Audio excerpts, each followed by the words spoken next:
The first book that I was thinking of is actually a poem of 12 books, and it's called the Aeneid by the Latin poet Virgil.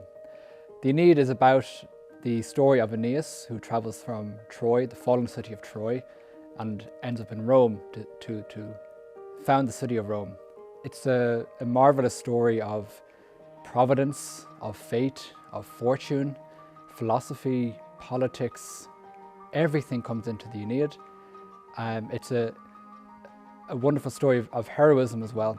It's an adventure, and Aeneas has to face several difficulties and battles as he founds the famous city of Rome. It's a piece of propaganda as well. It was written for Caesar Augustus, the nephew of Julius Caesar, and the emperor who's actually named in St. Luke's Gospel at the time of the birth of our Lord. There's a great character in the Aeneid called Palinurus. Palinurus was the captain of Aeneas' ship. And to cut a long story short, Palinurus died because he was a sacrifice. He was demanded as a sacrifice. There's a great line in the Aeneid when Virgil writes that he had to give his life, one life for many. And it got me thinking about Christ and the importance of Christ and his death, his sacrifice on the cross, that it was the one life of Christ that saved many, many from their sins and brought them to salvation. Second book I want to speak about, slightly different from the Aeneid, quite different actually. It's the novel by Agatha Christie, And Then There Were None. It's about a group of people who meet on this remote island.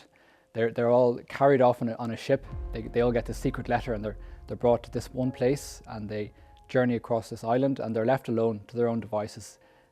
And suddenly things start to go wrong. One by one, the residents in the island, the guests, end up dying, and they're all killed off one by one. It's a marvelous little novel. It's only about 200 and 250 pages or so. There's a fantastic poem which you'll have to decipher, and it recounts one by one how each person's going to die. It was gripping from the beginning, and it's one of Agatha Christie, the queen of crime, one of her greatest novels for sure. My third book then is Biography of Winston Churchill, written by Andrew Roberts.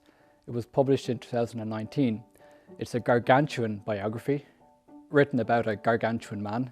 It's about 942 pages of action-packed life of the Winston Churchill, the British Prime Minister who led Britain through World War II.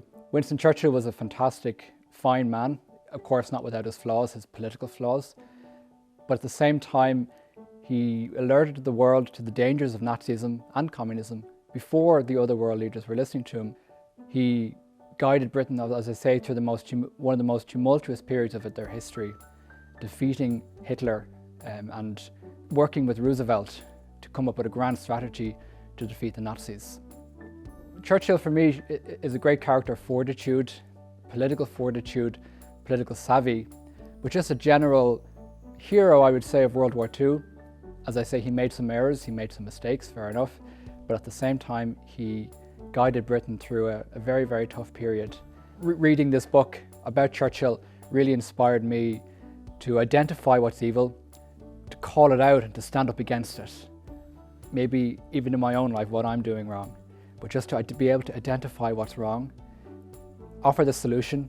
Of course, from my perspective, the solution is Christ, bringing Christ into the world and identifying evils and how Christ can remedy those evils.